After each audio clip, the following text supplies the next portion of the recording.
आज की क्लास में हम पढ़ेंगे पर्यायवाची शब्द। पर्यायवाची शब्द का मतलब होता है समानार्थी शब्द। पर्यायवाची शब्द और समानार्थी शब्द सेम होते हैं, वही। समानार्थी मतलब समान अर्थ देने वाले, यानी शब्द अलग अलग होंगे लेकिन सबका अर्थ एक ही होगा। ठीक है, तो चलो पढ़ते हैं। जैसे देखो, पर्यायवाची शब्द वे शब्द होते हैं जो समान अर्थ रखते हैं। समान अर्थ मतलब सबका अर्थ समान होगा लेकिन रूप में भिन्न होते हैं, अलग अलग नामों से बोले जाते हैं पर अर्थ वही रहेगा।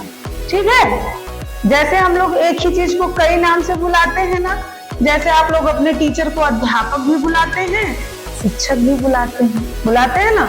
कुछ लोग कहते हैं शिक्षक, कुछ लोग कहते हैं अध्यापक। किसी भी, अब पानी को कोई जल कह देता है, कोई पानी कह देता है ना। धरती को कोई धरा कह देता है, कोई धरती कह देता है। तो सबका मतलब एक ही है, धरती ही है ना, पृथ्वी भी कह देते हैं ना। तो वही, उसी को क्या कहते हैं? पर्यायवाची शब्द। चलो हम पढ़ते हैं, आप भी हमारे साथ पढ़िएगा।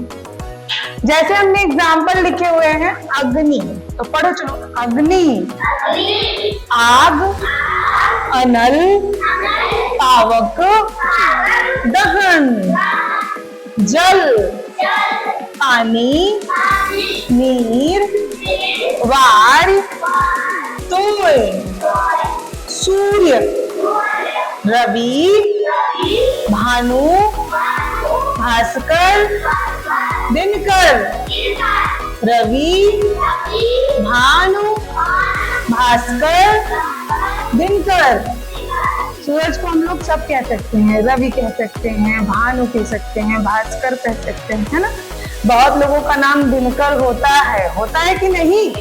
इसका मतलब उनका नाम क्या है? सूर्य, है ना। सूर्य उनका नाम है। आदित्य भी कहते हैं, सूरज को क्या कहते हैं? आदित्य। तो जिनका नाम आदित्य है वो समझ लें उनके नाम का अर्थ क्या है? सूर्य, है ना। सबके अपने नाम का अर्थ होगा, ठीक है। और सबको पता है अपने नाम का अर्थ। चलो ठीक है, अभी मैं सबसे पूछूंगी।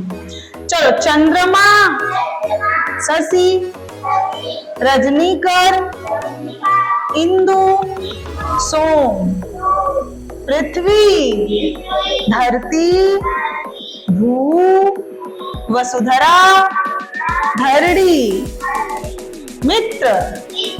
मित्र को हम लोग दोस्त भी बोलते हैं ना। दोस्त, सखा, साथी, बंधु। आप लोग कहते नहीं मैम ये हमारा साथी है, दोस्त को बोलते हैं ना, ये उसका समानार्थी शब्द है ना। गुरु, गुरु को हम लोग क्या बोलते हैं? पहले आचार्य ही लोग बोलते थे, है ना। तो गुरु का होगा आचार्य, अध्यापक, शिक्षक और उपाध्याय। बालक, बालक जानते हो ना, बालक को क्या क्या बोलते हैं? बच्चा, शिशु, बालक, कुमार। तो कुल मिला के समझ में आया सबको? पर्यायवाची शब्द वे शब्द होते हैं जिनका अर्थ समान होता है लेकिन उनका जो रूप होता है वो अलग अलग होता है। उनको समानार्थी शब्द भी कहते हैं। ठीक है, समझ में आया सबको? ठीक है, फिर नोट डाउन कर लो इसको।